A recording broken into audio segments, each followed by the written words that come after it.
So guys, ito po ang ano namin guys. So, yung tubig guys, umakyat na sa ano namin guys. So, please help me. So guys, ang tubig guys, naabot na sa second floor guys. So, tingnan mo, second floor yung barracks namin guys. At second floor, pero narating talaga yung tubig dahil sobra. Please help me. Saan kasi Manila boy, di nakapasok. Kaya nag-golpe kahapon sa Libor.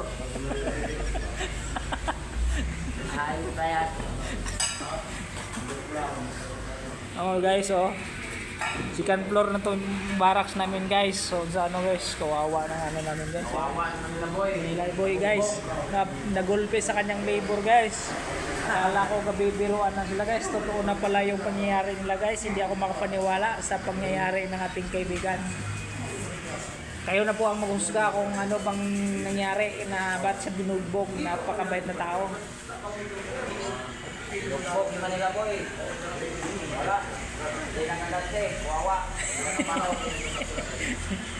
Palo-palo na katawan.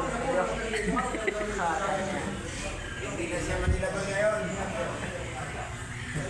Guys, hindi na siya ngayon Manila boy. Kasi si Manila boy, nangyayon ang gugulpe. Siya ang gulpe. Baliktad si Manila boy, nagulpe si Manila boy. Guys, si Buboy na siya ngayon. Si Buboy. Palitan na natin pangalan, si Boboy na. Ayos na yan.